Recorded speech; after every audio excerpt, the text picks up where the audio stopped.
Hey everyone, History Mystery Man here, coming to you today from Shelbyville, Indiana. Population just under 20,000-ish, so still in that small town category. Shelbyville was first platted in 1822. There's been a post office here since 1823, officially incorporated as a town in 1850, so it's been around a while. When you've been hanging around that long, you're going to come across some fascinating stories, one of which would be the story of the Sandman Brothers, an automobile dealership, the business reaching back to 1918. They're still here, same family, now in their fourth generation, so we're going to dig into that today in a big way. It's a great story, and as the History Mystery Man, I'm delighted to bring it to you, here with you, on duty and at your service. Welcome to Shelbyville, Indiana. Let's go see what's inside.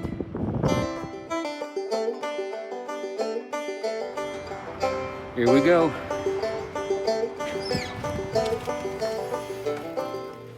Hello. Front showroom, please. How are you on this fine day? I'm good. How are you? Oh, good, good. There it is, right there. Hey, Burke. Hey, How are you, sir? Thanks for the invite. It's great to be here. We're pretty excited about you coming down Oh, it's and meeting everybody and seeing what's going on down here in Shelbyville. yeah. Fourth generation? Yes. Yeah. Wow, that's really cool. The fact that the family in this business, I guess in this building? Yeah. I mean, well, in is this the area, okay. between the block here. Yeah, but it really is a cool story reaching back to 1918, still in the family, and now on to the fourth generation. Do you feel like you're going to be a big part of this going forward, or? For now, that's the plan. Yeah, it's not a bad plan, really. It's been around for a long time. How are you, sir? Oh, very well. I've been binge watching your shows. Oh, really? Oh, no. Man, well, that's why my numbers are spiking lately. I'm really fascinated with the story. The family business, which is now into its fourth generation. It reaches back, I know, to 1918. And the timeline is especially interesting to me because if you go back to 1918, you think about what was going on in America. We had just cleared World War I. The Spanish flu was raging across the world, a flu that took anywhere between 50 and 100 million people's lives. So it was a precarious time to really try to start a business, but your father, Chester, did just that along with his brother in 1918. Did he ever talk about those old days reaching back into the 1918s? What do you know about that era?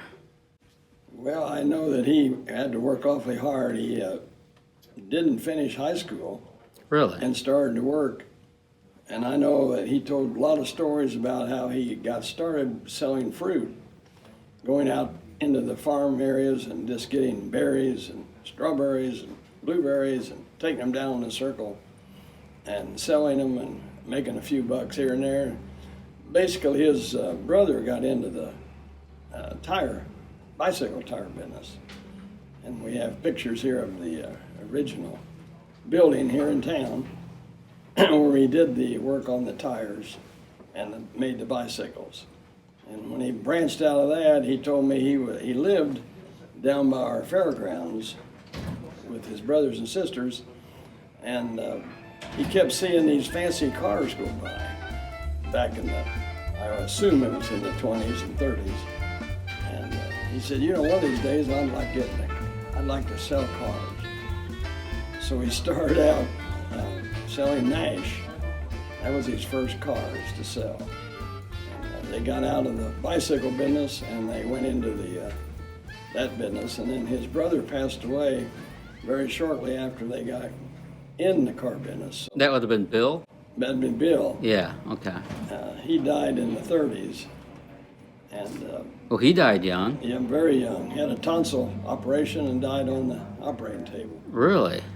So Dad was all alone at that point, selling automobiles. And across the street here, we had our first showroom. I think it was built in 25. I think it says on the building. So he built that for the Nash. And then, of course, he kept looking for different franchises as they came out, and Buick was his first franchise after, and he quit Nash. So that's kind of the way they got started.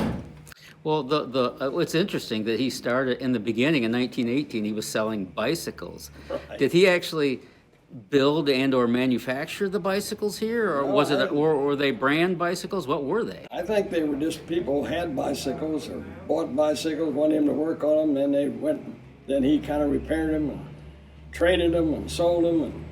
And I don't think he had a brand bicycle that I ever knew of. Okay, and it kind of reminds me of the Wright brothers who started out as bicycle mechanics. You know, I think about that era, the teens and the 20s. That was a very, what I would consider, parents were especially cognizant of being disciplinaries. I mean, you didn't act up, or if you did, you were soon going to find out that you were headed in the wrong direction. Was your dad a disciplinary? Was he? What was he? What was he in regards to? No, I'd say he was very passive. Was he? That's I think interesting. so. And Blake remembers him pretty well. He's a very passive person. He didn't get riled up too much. He'd always say it'll get better tomorrow, you know, if we had a problem. Very optimistic. He had to be because he went through recessions and He went through everything. everything. Just about. I mean, I don't know how many times the business went down, 2 or 3 times probably. But we never stopped, and he never laid off anybody in all the years that.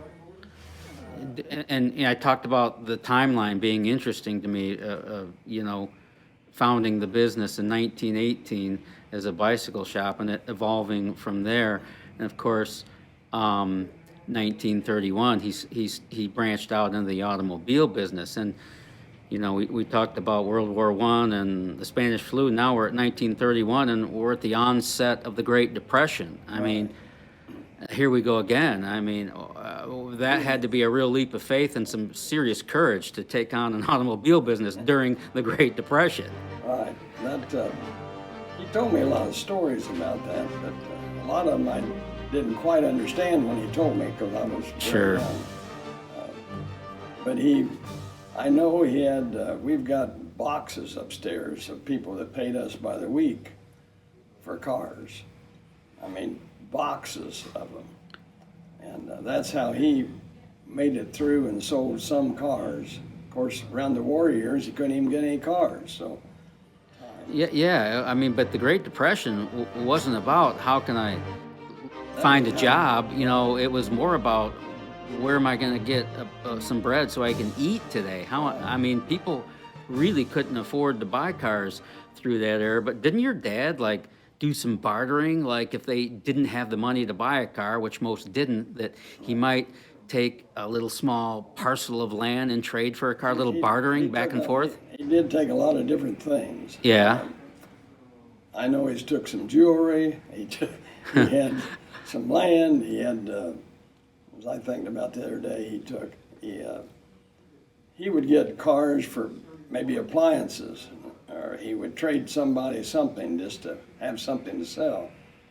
But like I said, everything he had sold, he'd put on payments, and it was like most of them looked like $5 a week, $10 a week for. He'd sell bicycles on time. He'd sell cars on time, appliances on time. Then when the televisions came out, we had the first television in town. He sold RCA televisions, and we sold them on time.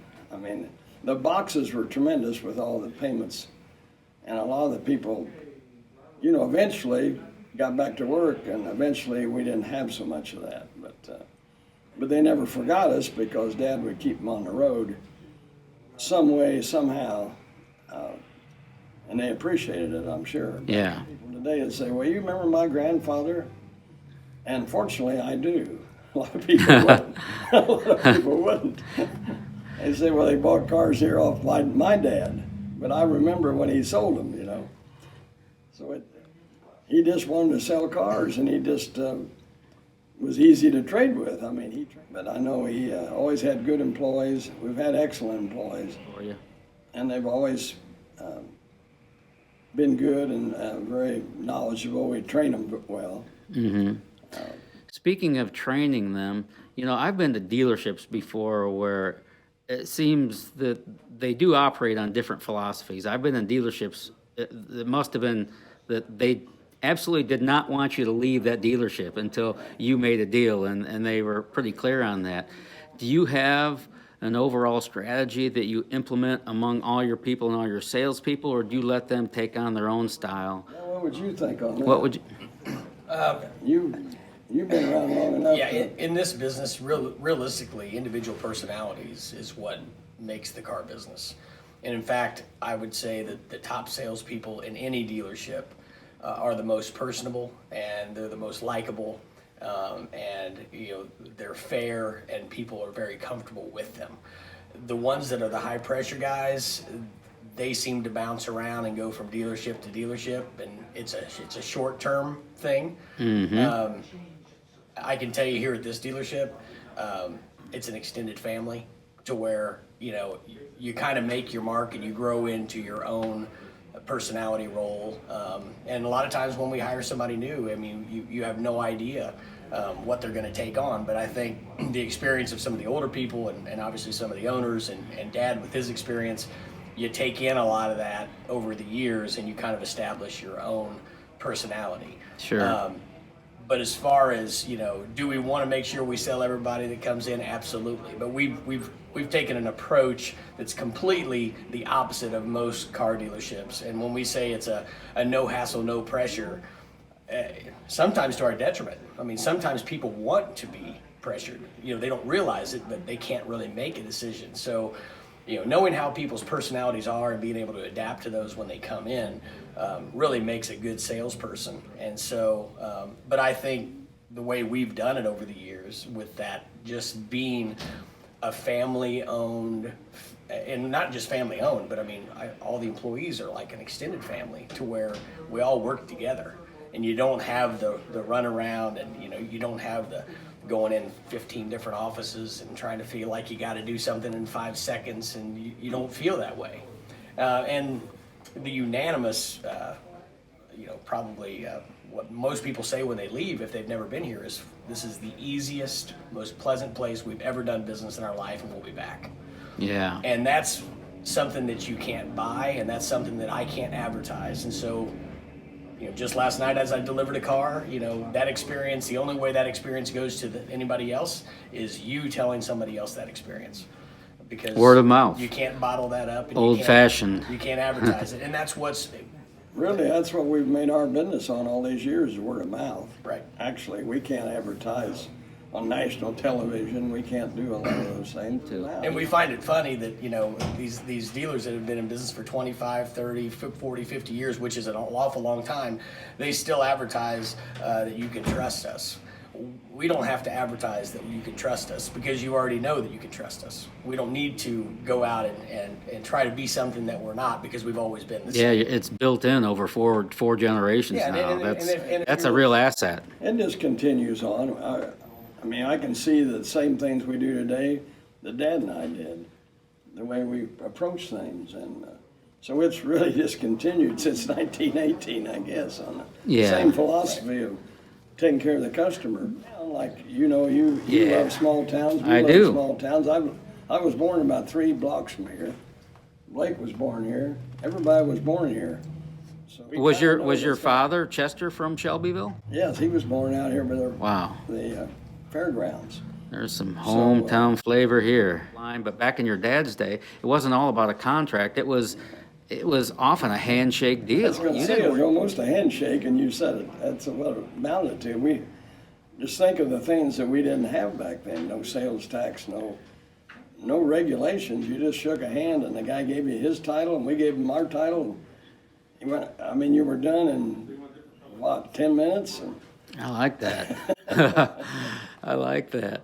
I wonder, has the art of the deal changed at all over the decades? I mean, back then you didn't necessarily need the contract. You shook hands and went on your way. Now there's a contract and it's all part of the legal process. But the art of the deal itself is, you think that's the it's same? ever changed. I don't think it's ever changed. It's still, a person wants to get a good deal, wants to get a good product, and we want to sell a good product, and we want to service a good product. I don't think there's anything ever changed in the art of the deal, as you call it. The only thing that's changed that I believe, and you guys older than I am and have experienced a lot more stuff, the thing that's changed is there's just not very many salespeople around in anything. And when you come across a Now, why is that? What happened? Number one, everything is based on numbers, and it's not based on product knowledge, and it's not based on features and benefits and all the things that you learn in selling. I don't care if you're selling a television or if you're selling, a house or you're selling a car. All those things are still the same. You have to demonstrate it, you have to show the features and benefits, and you got to let people know how that's going to impact their family, their business, or how it's going to make their life easier. But if all you're selling is price, anybody can do that. But those are short-lived things. Those don't build relationships. So in most cases, it's let's just sell whatever we can sell and get on to the next one. And that's exactly the opposite of how we do things here, especially how I've done things. That's interesting. When I go to a new car dealer, and I've purchased several new cars over the years, I never really know if I'm getting a good deal. I don't know. You don't know. I don't know what your bottom line is, and you're not going to tell me, so Right. I don't know how close the margin is. But Well, I I'll want to tell you- feel good on the way out. I know Well, that. That's the main thing. So when I go out and I do the research on simply in Google how to buy a car, I want to read what everybody else is reading. That way when they come in, I already understand all the questions that they're going to have and all the information they got, both good and bad, and you can embrace that. A lot of people don't embrace that, and they get agitated and they feel like, oh, you think you know more than I do. I hope that you know more than I do, because then we can come to an agreement and it can really cut us down to get exactly what you're looking for. And if somebody wants to know what the ultimate cost of something is, you can find it. And I can divulge it, and we can, as long as we come to an agreement and we can make a buck and we can stay in business and know that you're going to be taken care of after the sale, which that's something you can't put a dollar figure on. Well, I just think the story here is fascinating, and that it reaches back 4 generations, and so far, gosh, you're more than 100 years, and 103, really, we're getting close. yeah. 103, yeah. Yeah, and all the things we talked about, the Great Depression, and of course World War II, and you may remember the gas crisis of the early 70s, and there was an economic crash in the early 1980s. There was a similar one in the 1990s.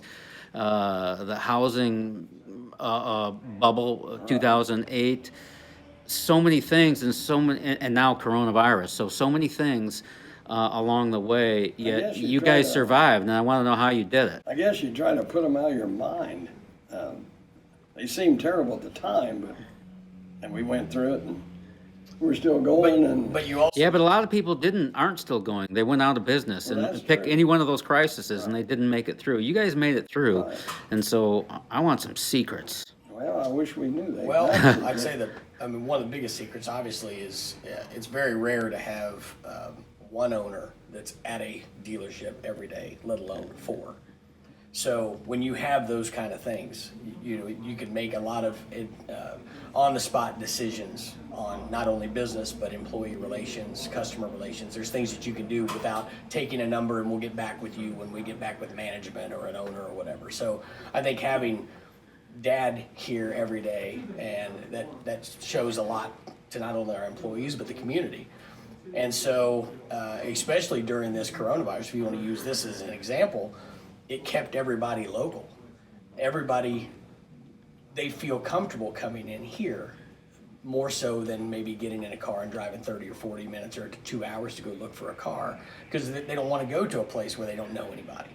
And so when it makes everybody stay local, then it brings it back to really what the old days were like, because no one did travel to do it. You did use your hometown dealer and your hometown builder and your hometown everything. And so if anything has come good out of this last problem that we've had, it's really brought everybody back local into their small town. That, and I get the feeling your customers are comfortable with you guys, and that's the way I am. I want to go pick a place. I don't want to move around and jump around. I want to find a place I'm comfortable, settle in, and do business over the long haul, and know that you're taking care of me and I'm taking care of you. Exactly Well, right. we have any number of people that will tell me or tell any of the fellows that our service department, they feel comfortable in there. because everybody in there has been there a long time, and they know them by their first name. They know some of their families. They feel comfortable going into the service department. I don't know why, but they just are. We try to make it comfortable for them, and by knowing everybody in there, they just call up and say, "Hey, Charlie, I got a problem."